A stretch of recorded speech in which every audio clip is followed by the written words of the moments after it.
Saw a burning of the magnesium ribbon in a chemical changes. आपने देखा कि जो मैग्नीशियम रिबन का जलना है वह एक तरीके से केमिकल चेंजेस है। बर्निंग ऑफ द कोल का जलना, वुड और लीफ का जलना is also chemical changes. In fact burning of the any substance is a chemical changes. हर एक चीज का जलना आप कह सकते हो केमिकल चेंजेस के अंडर आता है। Burning is always accompanied by the product of heat, production of heat. तो बर्निंग ऑफ ऑलवेज, जितने भी चीज़ें जलती हैं तो कहीं ना कहीं ये क्या करते हैं बेटा, accompanies by the production of heat. Okay, now next, explosion of firework in a chemical changes. आप देखते होंगे कि जो आग का एकदम से फैल जाना, ये इसमें भी कहीं ना कहीं केमिकल चेंजेस का रोल है। You know that such A explosion produce heat. यदि ऐसा अचानक से एक्सप्लोजन हो जाती है तो बहुत हाई अमाउंट पे हीट को प्रोड्यूस करती है। इसको अपन लोग एक एग्जांपल के तौर पर देख सकते हैं। बहुत सारे आपने मूवियों में, फिल्मों में देखा होगा कि जो बम बनाए जाते हैं उसमें बहुत सारा बारूद भरा जाता है। जैसे ही वह एक्सप्लोजन होते हैं, दैट मीन्स फटते हैं, तो बहुत हाई अमाउंट में हीट को प्रोड्यूस करते हैं। Okay, so chemical changes when it's एक्सप्लोजर it's produce lots of amount of heat, light, sound and the unpleasant gases that polluted the our atmosphere। साथ ही इनकी फटने से, सच एस न्यूक्लियर वेपन जो होते हैं उनके फटने से, बम के फटने से, ओके, इनके फटने से बहुत हाई अमाउंट पे हीट जनरेट होती है, बहुत हाई अमाउंट पे लाइट जनरेट होती है, बहुत अनवांटेड साउंड रिलीज होती है, बहुत अनप्लीजेंट, जो हमारे लिए अनडिज़ायरेबल ऐसे गैस रिलीज होती हैं जो हमारे एटमॉस्फेयर को फिर पोल्यूट करती हैं या फिर प्रदूषण फैलाती हैं। That's why you are advise not to play with the firework. इसी वजह से आप लोगों को एडवाइस दी जाती है और आप टीचर के द्वारा भी एडवाइस दी जाती है कि आपको आग वाले चीज़ों से नहीं खेलनी है। वैन फूड गेट स्पॉइल्ड, जब कभी भी जो है आपका खाना खराब होने लगता है, स्पॉइल्ड होने लगता है, it produce a foul smell with are odour smell.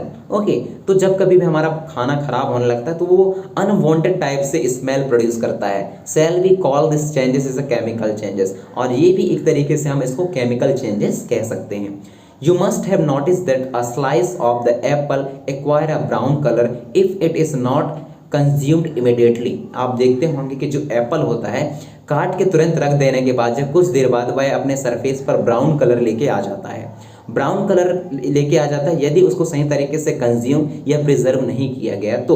Okay, तो ये ब्राउनिश कलर एप्पल के सरफेस पे आना, इसके पीछे कोई और साइंस छुपी हुई है।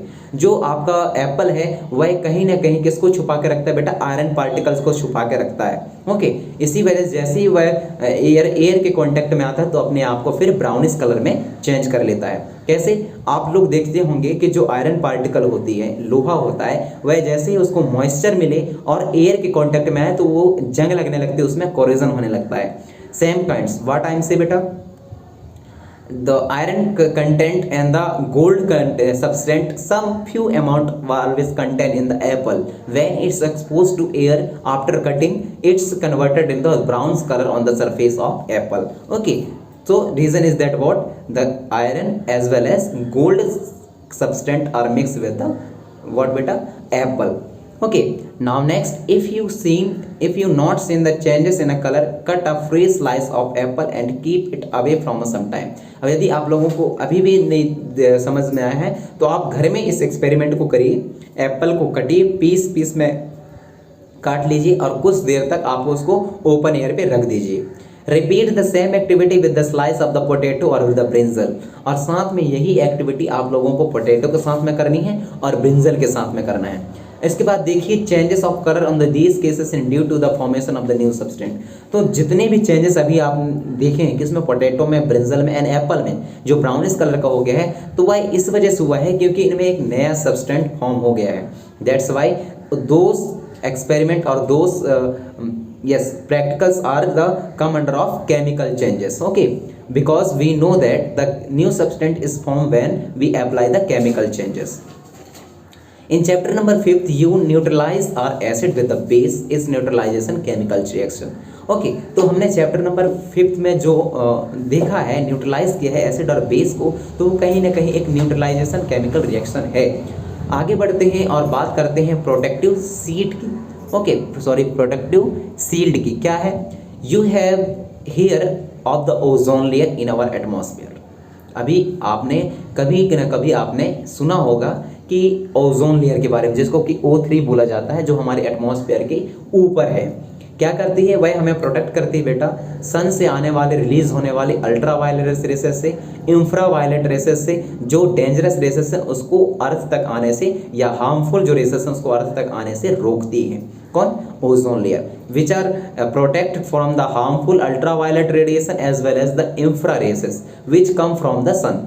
Ozone observe this radiation is the breakdown on to oxygen. Okay, so ozone क्या करता है? इन रेडिएशन को ऑब्जर्व कर लेता है और उसको बदल देता है, ब्रेक कर देता है किसमें? ऑक्सीजन में।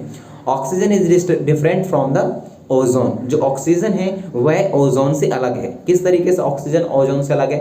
ऑक्सीजन की जो केमिकल फार्मूला है वो है O2। ओके, बट ओजोन का केमिकल फार्मूला क्या है? O3। दैट मीन्स जब ऑक्सीजन मॉलिक्यूल्स 2 रहें तब वह ऑक्सीजन कहलाते हैं, यदि 3 रहें दैट मीन्स ओजोन कहलाते हैं, और यदि 1 रहे तो वह ऑक्साइड कहलाते हैं। दैट मीन्स एक तरीके से आप यहाँ ऑक्साइड, ऑक्सीजन और ओजोन O2 एंड O3 इस तरीके से आप डिफरेंस कर सकते हैं। Can we call the breaking down of ozone chemical changes? क्या हम ओजोन का इस तरीके से अल्ट्रावायलेट रेसेस और अनवांटेड रेसेस को ऑक्सीजन या ओजोन में कन्वर्ट करने के प्रोसेस को क्या हम केमिकल चेंजेस कह सकते हैं? If ultraviolet radiation were not observe by ozone, यदि ये अल्ट्रावायलेट रेडिएशन हमारी ओजोन के द्वारा यदि ऑब्जर्व नहीं किए गए और यह अर्थ तक यदि आ गए, अर्थ सरफेस तक यदि आ गए, तो बहुत ही ज़्यादा हार्मफुल इफेक्ट छोड़ेंगे हमारे लाइफ फॉर्म को, हमारे लाइफ साइकिल को, as well as aquatic organism को। Okay, so ozone act as a natural shield against the radiation. तो एक तरीके से जो नेचुरल है वह हमें एक प्रोटेक्टिव लेयर प्रोवाइड करवाता है against the radiation which are very dangerous for our life. बोजो एंड पहेली both are the character of the science notes. So what he want in chapter 1 that plant produce their food by the process of called photosynthesis. Can we call photosynthesis a chemical changes? हम उन्होंने वो दोनों बात करते हैं, बोल रहे हैं कि जब हमने केमिकल चैप्टर नंबर 1 में फोटोसिंथेसिस के प्रोसेस को देखा तो क्या हम फोटोसिंथेसिस के प्रोसेस को भी केमिकल चेंजेस कह सकते हैं क्या? यस, इसलिए कह सकते हैं क्योंकि हमें केमिकल चेंजेस में हमें पता है कि न्यू सब्सटेंस फॉर्म होती है। फोटोसिंथेसिस के प्रोसेस में भी न्यू सब्सटेंस फॉर्म होती है, वह कौन कौन से? ऑक्सीजन और ग्लूकोज फॉर्म होती है। That's why the photosynthesis reaction is also come under the chemical changes. Paheli said that even digestion is a chemical changes.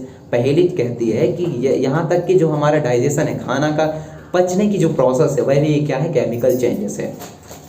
बात करते हैं रस्टिंग ऑफ आयरन की, लोहे में जंग कैसा लगता है उसकी। हमने अभी कुछ देर पहले इसके बारे में थोड़ा सा चीज़ें आप लोगों को पढ़ी है रस्टिंग के बारे में। This is one of the change